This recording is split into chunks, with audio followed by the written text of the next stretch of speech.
A graça e a paz do Senhor seja com todos os irmãos. Eu quero compartilhar uma palavra do Senhor com você.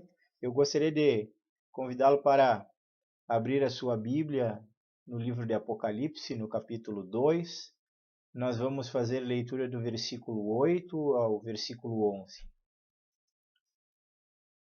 Livro de Apocalipse, capítulo 2, dos versículos 8 ao 11, onde nos diz a palavra do Senhor. Ao anjo da igreja em Esmirna escreve: Estas coisas diz o primeiro e o último, que esteve morto e tornou a viver. Conheço a tua tribulação, a tua pobreza, mas tu és rico. E a blasfêmia dos que a si mesmos se declaram judeus e não são, sendo antes sinagoga de Satanás. Não temas as coisas que tens de sofrer. Eis que o diabo está para lançar em prisão alguns dentre vós, para ser dispostos à prova. E tereis tribulação de 10 dias. Ser fiel até a morte, e dar-te-ei a coroa da vida. Quem tem ouvidos, ouça o que o Espírito diz às igrejas. O vencedor de nenhum modo sofrerá dano da segunda morte. Vamos orar ao Senhor neste momento? Pai, nós louvamos o teu nome, papai, porque o Senhor tem nos dado vida, o Senhor tem nos abençoado, o Senhor tem nos livrado do mal, o Senhor tem nos suprido, Pai querido, com aquilo que necessitamos, Senhor, para viver, papai. Obrigado, Senhor Todo-Poderoso, porque o Senhor é aquele que também perdoa os nossos pecados, Pai, e nós nos colocamos diante de Ti pedindo que se porventura, Pai querido, pecamos contra Ti neste momento, ou durante este dia, se existe no nosso coração, na nossa vida, Pai querido, alguma barreira, algum empecilho, Papai querido, para recebermos a Tua palavra, que o Senhor nos perdoe, Pai, que o Senhor nos purifique, que o Senhor livre, Senhor, as nossas vidas de toda barreira e de todo empecilho, Papai. Eu oro para que o Senhor tome da Tua santa palavra, que nós vamos meditar agora, e com o Teu Espírito Santo, Senhor, faça uma obra nos nossos corações, nas nossas mentes, Pai querido.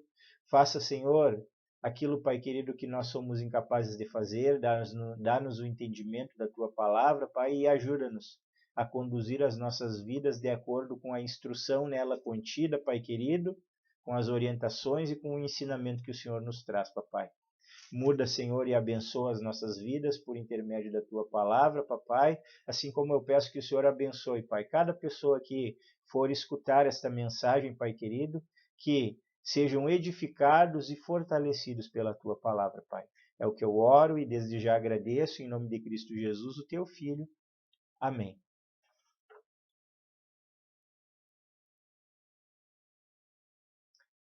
Irmãos, esta é a segunda carta, tá, escrita por João, de acordo com a determinação de Cristo, para as 7 igrejas da Ásia.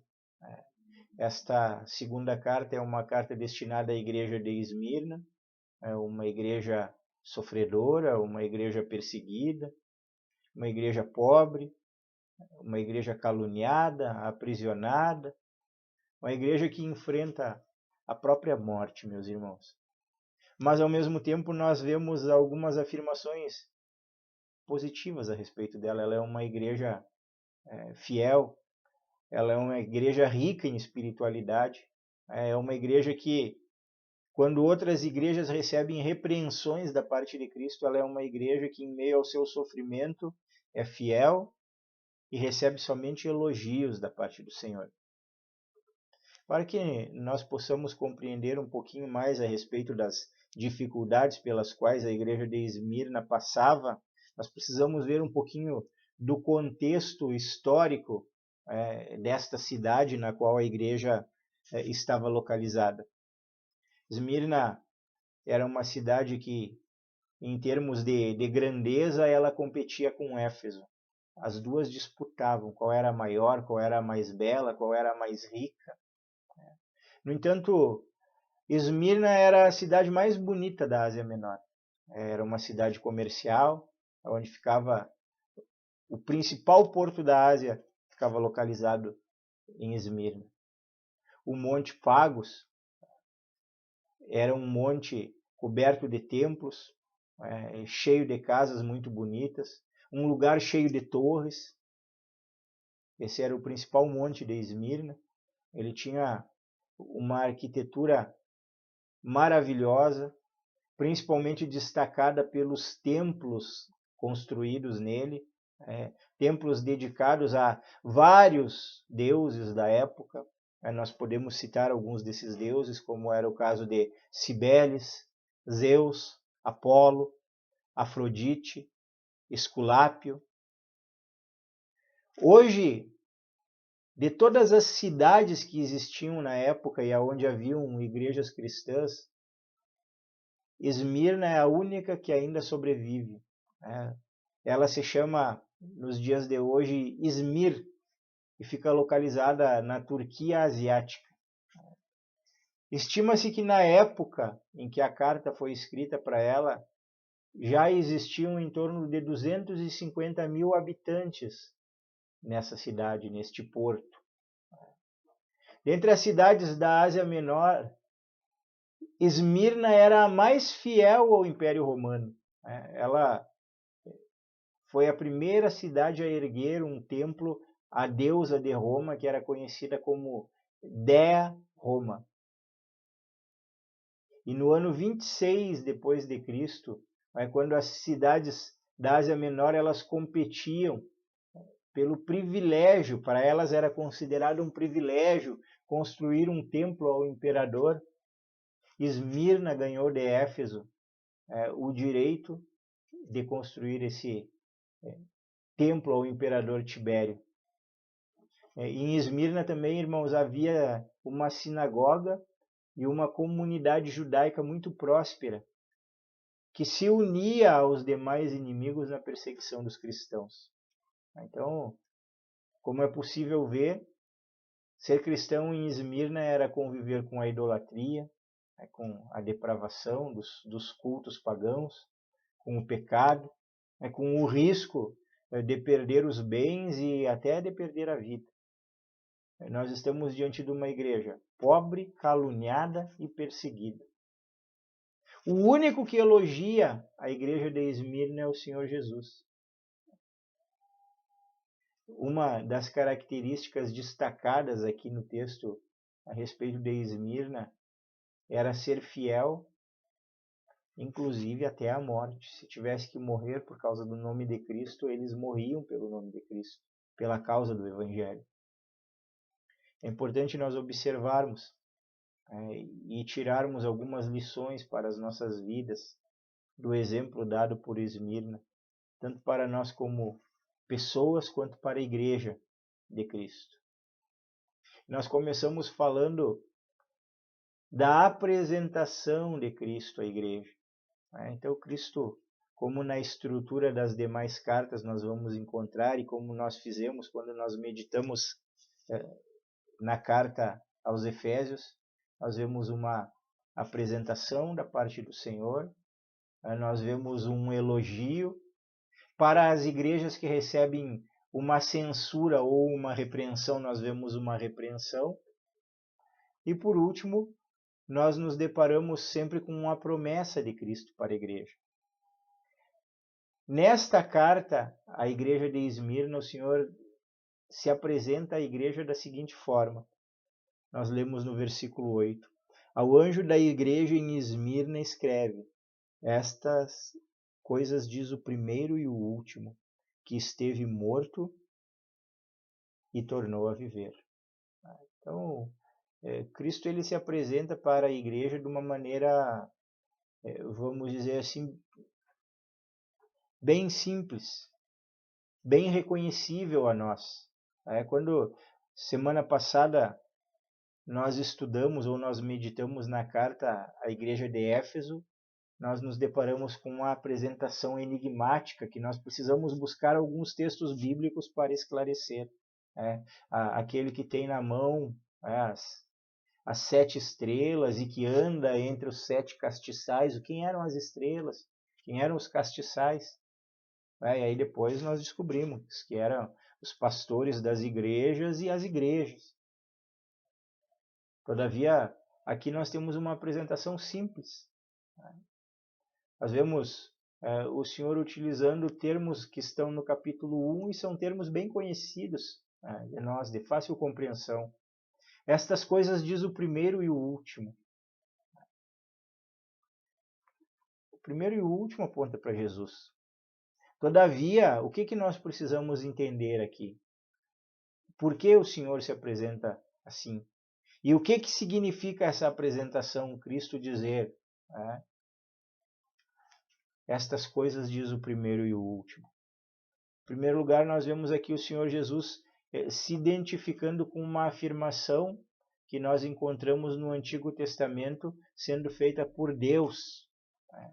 Quando nós olhamos para Isaías, capítulo 44, no versículo 6, o texto bíblico diz assim: Assim diz o Senhor, o Rei de Israel, seu Redentor, o Senhor dos Exércitos: Eu sou o primeiro e eu sou o último, e além de mim não há Deus.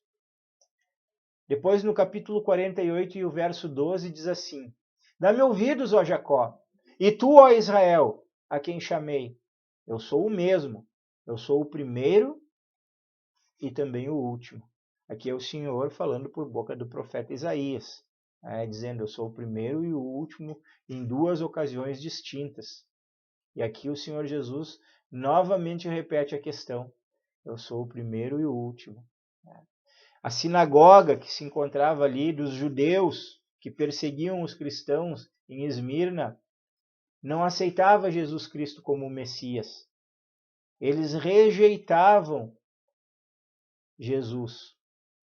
Todavia, o que Jesus está afirmando aqui, em primeiro lugar, consolidando a fé daqueles que criam nele. E afirmando para todos os demais, ele se identifica com Deus. Os judeus conheciam essa afirmação como vinda da parte de Deus Pai. E agora Jesus Cristo está dizendo, eu sou Deus assim como o Pai. Eu sou da mesma natureza do Pai. Eu estava lá no início e eu estarei lá no fim. Porque eu sou o Criador junto com o Pai, porque eu sou Deus junto com o Pai, afirmando a sua divindade, o que fortalece o seu povo, o que dá confiança para aqueles perseguidos ali de Esmirna, e que fortalece a fé deles na certeza de que o Criador e aquele que há de concluir todas as coisas é o Senhor deles, é o que tem as suas vidas nas mãos, é o que os guarda, é o que os livra do mal. Eles servem ao Deus Filho, ao Deus Pai e ao Deus Espírito Santo. Eles servem ao Deus verdadeiro. E até o fim estarão com ele. E também o Senhor se apresenta como aquele que morreu e ressuscitou. Ou seja, Jesus Cristo aqui está dizendo também e fortalecendo o seu povo nessa certeza. Em primeiro lugar, eu morri por vocês. Eu morri para salvá-los dos seus pecados. E eu ressuscitei para que um dia também vocês ressuscitem e vivam comigo na eternidade. Então, nós temos uma outra afirmação que é fundamental para a fé cristã e que era para a edificação dos irmãos e para a nossa edificação quando nessa noite nós meditamos neste texto. Esse texto ele afirma a nossa fé em alguém que morreu por nós e que levou sobre si os nossos pecados. Esse texto ele afirma a nossa fé em alguém que nós temos certeza, com base nos testemunhos históricos e na confiança que a presença do Espírito Santo gera em nós, de que verdadeiramente ressuscitou e que vive e que está sentado à direita de Deus Pai. Isso é consolo, é edificação para as nossas vidas. Essa apresentação de Cristo fortalecia os irmãos e nos fortalece também. Temos certeza em quem nós temos crido. Não há nenhum engano, a nossa fé está bem fundamentada. O nosso Senhor é aquele que guarda a sua igreja. É aquele que morreu pela sua igreja. É aquele que estabeleceu a sua igreja. E é aquele que um dia virá buscar a sua igreja. Em segundo lugar, irmãos, nós nos deparamos com os elogios de Cristo a esta igreja. Aí o Senhor Jesus ele diz, nos versos 9 E verso 10. Conheço a tua tribulação, a tua pobreza, mas tu és rico.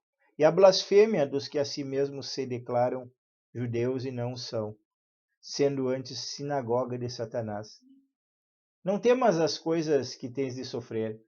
Eis que o diabo está para lançar em prisão alguns dentre vós, para ser dispostos à prova, e tereis tribulação de 10 dias. Sê fiel até a morte e dar-te-ei a coroa da vida. O Senhor Jesus ele se dirige à igreja de Esmirna, destacando traços característicos que estavam presentes na vida dos irmãos e que demonstravam a fidelidade destes irmãos em Cristo. Em primeiro lugar, o Senhor Jesus diz assim, diz para eles: eu conheço a tua tribulação. Então, o Senhor é aquele que se identifica com o seu povo.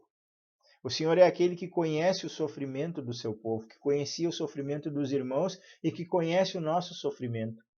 Ainda quando ninguém está vendo, Deus é aquele que vê lá no íntimo do coração e sabe quando o seu povo está atribulado e sabe quando o seu povo está sofrendo. Esse é o nosso Senhor Jesus Cristo. Esse é o que escreve a carta para aquela igreja e que direciona essa carta para as nossas vidas também. A ideia transmitida aqui por essa palavra tribulação é uma ideia de aperto, de sufoco, né?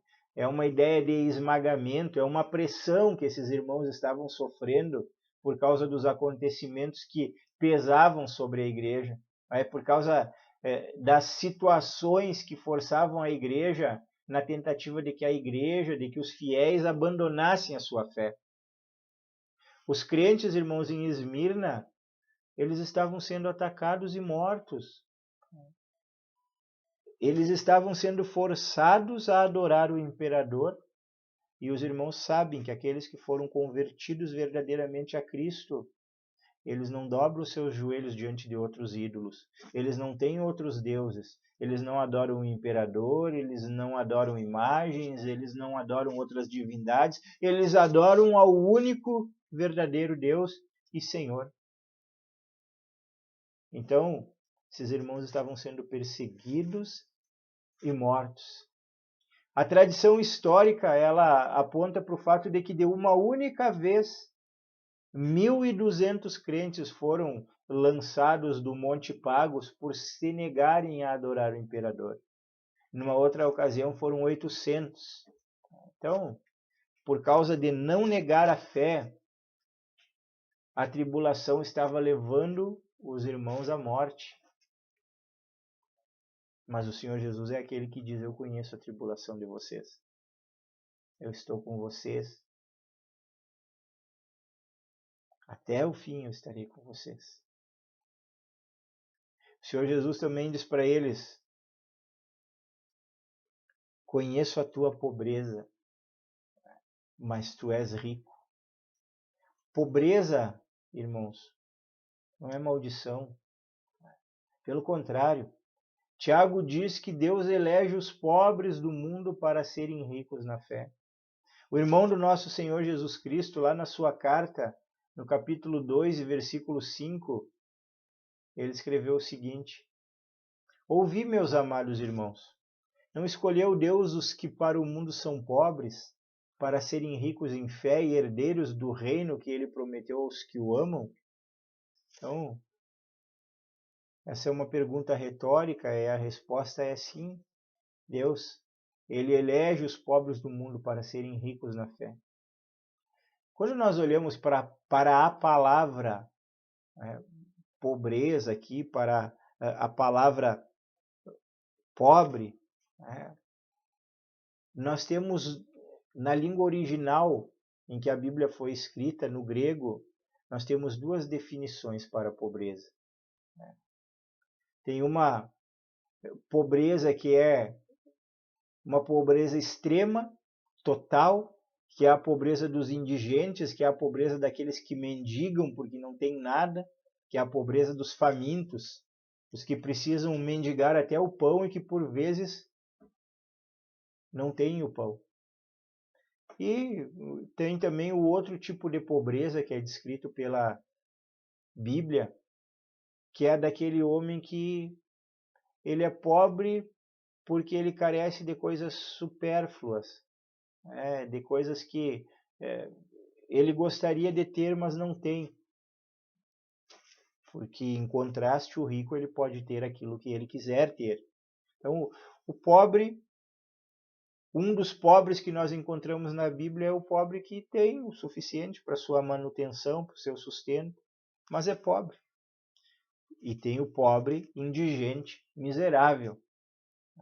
Então, aqui nós temos, a palavra que é usada aqui é a palavra utilizada para aqueles que não têm nem o essencial para a própria sobrevivência. O que o Senhor Jesus está dizendo aqui para eles é: vocês são pobres miseráveis, ou conheço a tua pobreza material, mas o Senhor Jesus diz assim: mas vocês são ricos. Vocês são espiritualmente ricos por causa da fidelidade, por causa da obediência, por causa da fé de vocês. Há uma riqueza espiritual em vocês que transcende essa pobreza material de vocês. Essa pobreza tem como, ela é uma consequência, irmãos, da tribulação que os irmãos vinham sofrendo. E ela vinha de algumas razões. Em primeiro lugar, os crentes eram, na sua grande maioria, procedentes de classes pobres e muitos deles escravos. Aí agora, sendo perseguidos por causa da fé, sendo perseguidos por causa da idolatria, do pecado reinante naquele local. Em segundo lugar, os crentes eles eram costumeiramente saqueados, os seus bens eram tomados, eles eram perseguidos, os perseguidores se apropriavam daquilo que era deles. Em terceiro lugar, os crentes eles haviam renunciado a todo o método suspeito, a todo o método ilegal e ilícito, porque uma das coisas que acontece na vida do cristão, tanto naquele tempo quanto nos nossos dias, é quando nós somos convertidos a Deus, a nossa vida muda. O nosso caminho é o caminho da retidão, o nosso caminho é o caminho da santidade, o nosso caminho é o caminho da fidelidade, da obediência. Nós não temos práticas ilícitas como cristãos. Então, os irmãos lá, eles perderam toda e qualquer possibilidade de lucro fácil, ou de obter alguma coisa que fosse roubada, ou alguma coisa que fosse por engano, ou por causa da fidelidade a Cristo e da obediência. E nisso nós temos que aprender que, na pobreza deles, eles eram fiéis, eles eram ricos espirituais, eles eram obedientes à palavra de Deus. Nós vemos no elogio do nosso Senhor também uma citação da difamação pela qual os nossos irmãos estavam passando. Os judeus, que o Senhor Jesus diz aqui que se declaram judeus e não são, mas são sinagoga de Satanás. E o que significa isso? O Senhor Jesus está dizendo aqui que eles, sendo judeus, fundamentados nos oráculos da palavra de Deus do Antigo Testamento, eles, em primeiro lugar, precisavam aceitar a Cristo como Messias. Em segundo lugar, eles deviam de se converter e amar os irmãos. Mas o que eles fizeram? Eles rejeitaram Cristo, não se converteram e odiavam e perseguiam aqueles que pertenciam a Cristo, ou seja, eles se tornaram instrumentos de Cristo. A sinagoga, que era o local para ser um local de adoração a Deus, se tornou um local onde o diabo era adorado, onde o diabo exercia influência, e eles tinham uma religião de aparências e falsa, onde eles perseguiam inclusive os verdadeiros servos de Deus. Então, os judeus aqui eles estavam espalhando falsos rumores, estavam induzindo os romanos a perseguirem a comunidade cristã. Inclusive, com os seus bens, eles cooperavam para isso, em tudo o que fosse possível para a perseguição dos cristãos. Em quarto lugar,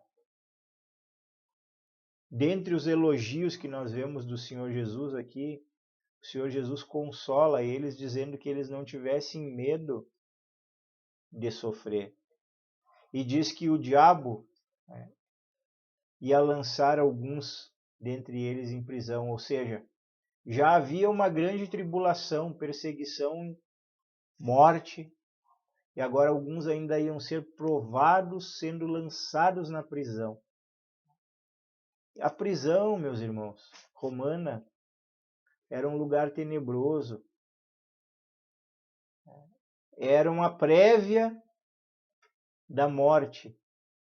Os romanos eles não cuidavam dos prisioneiros. Normalmente os prisioneiros ou eles morriam de fome, ou eles morriam de pestilência, ou eles pegavam a lepra. Então, era um local tenebroso. Quem fosse para lá, talvez se salvasse, talvez morresse. Os crentes estavam sendo submetidos a esse teste e sendo chamados à fidelidade. A sua fidelidade estava sendo testada. Mas Deus ele é fiel. Deus ele é aquele que além de cuidar, além de consolar, de dar o seu Espírito Santo, ele não permite que sejamos tentados além das nossas forças. Deus é aquele que está presente nas nossas provas. Então, Deus com seu Espírito Santo ele estava fortalecendo aqueles irmãos, até para que, se porventura fosse necessário que eles morressem, o Senhor estaria com eles e os consolaria até o fim. O Senhor ele sempre estará conosco, irmãos. E por fim, nós temos a promessa de Cristo para a igreja. O versículo 11 diz assim: quem tem ouvidos, ouça o que o Espírito diz às igrejas. O vencedor de nenhum modo sofrerá o dano da segunda morte. Então, em primeiro lugar, nós vemos quem tem ouvidos, ouça o que o Espírito diz às igrejas. Nós vemos o destaque de que o Senhor fala com as igrejas.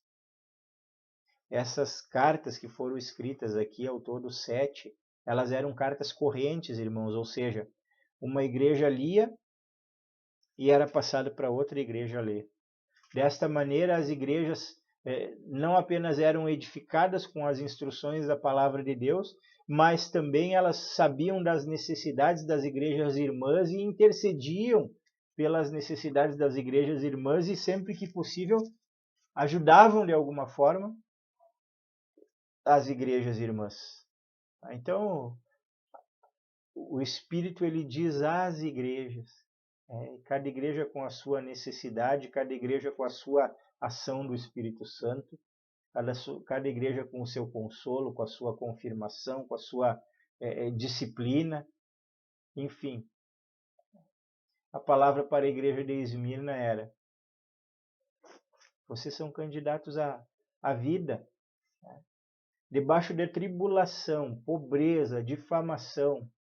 Continuem fiéis, continuem firmes, resistam até o fim. Não olhem para o sofrimento, mas olhem para a recompensa. Nós temos muito que aprender com essa igreja. Tanto para eles, quanto talvez para nós, muito em breve, nós ouviremos da parte do Senhor o chamado de volta para casa. Vinde benditos do meu Pai. Entre na posse do reino que vos está preparado desde a fundação do mundo. Lá para onde nós vamos não vai haver mais morte, irmãos. Não vai haver mais pranto, não vai haver luto, não vai haver dor. O Senhor é aquele que vai enxugar toda a lágrima dos nossos olhos. Lá nós seremos completamente consolados. Os irmãos de Esmirna sofreram. Muitos deles morreram, mas eles já se encontram com o Senhor. E um dia todos nós ressurgiremos com nossos corpos glorificados e receberemos o chamado do Senhor. Em segundo lugar, nós vemos a afirmação de que o vencedor ele não vai sofrer o dano da segunda morte. Irmãos, nós podemos enfrentar o que for proposto para nós. Sofrimento, angústia, dor, tribulação, morte e até o martírio, se for necessário. Até porque, se nós considerarmos, em alguns lugares no mundo, inclusive lá na região onde se encontra essa cidade hoje de Izmir, na Ásia, no Oriente Médio, irmãos nossos ainda morrem martirizados por causa do Evangelho, por causa do nome de Cristo. Mas mesmo que aconteça esse extremo, a única coisa que pode ser tirada de um cristão é a vida nessa terra, porque a vida eterna não pode nos ser tirada. Está afirmado aqui: o vencedor de nenhum modo sofrerá o dano da segunda morte. Essa é a promessa de Cristo para a sua igreja. Essa é a promessa de Cristo para a igreja triunfante, para a igreja fiel. A Bíblia diz que nós somos mais do que vencedores. O nosso nome jamais poderá ser apagado do livro da vida do Cordeiro. Nós viveremos para sempre com o Senhor. Então nós podemos ser consolados com essa promessa, meus irmãos. A segunda morte não pode nos atingir. Podemos até perder a vida, mas então a coroa da vida nos será dada, como é dito aqui anteriormente. Ser fiel até a morte, dar-te-ei a coroa da vida, que é a recompensa da vida eterna. Eu quero concluir, irmãos. A igreja de Esmirna, ela foi um exemplo de uma igreja que perseverou diante da tribulação, diante da pobreza, da difamação, da prisão e até da morte. E perante todas essas situações, irmãos, essa igreja ela honrou o nome de Cristo com a sua fidelidade até o fim, né? Confiando no Senhor, mesmo nas horas mais difíceis, eles confiaram no Senhor. É uma igreja que recebeu a promessa da vida eterna em Jesus Cristo. É necessário que, como cristãos, nós aprendamos com essa igreja a importância da perseverança. Eu quero fazer uma aplicação, irmãos, daquilo que nós meditamos nesta noite. Jesus, ele é aquele que conhece as nossas tribulações, as perseguições que nós sofremos, as injustiças e todas as situações que ocorrem conosco, elas ocorrem pela permissão de Cristo. Então, quando nós passarmos por tribulações, lembremos do conselho do Senhor. Sejamos fiéis e um dia receberemos a recompensa destinada aos filhos de Deus. Que o Senhor, o nosso Deus, ele aplique a sua bendita palavra aos nossos corações.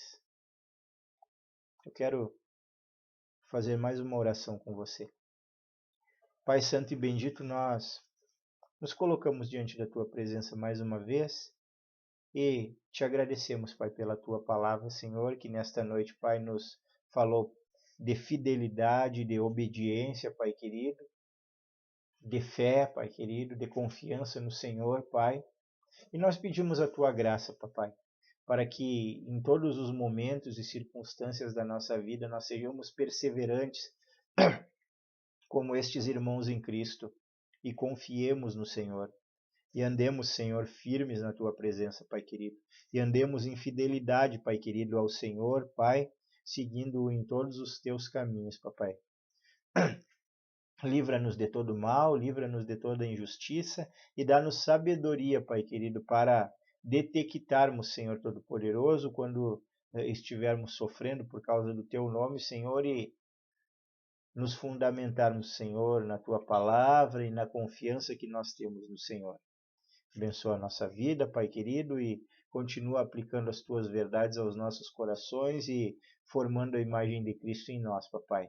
É o que nós oramos e agradecemos em nome de Cristo Jesus, Teu Filho. Amém. Que Deus Continue abençoando a sua vida.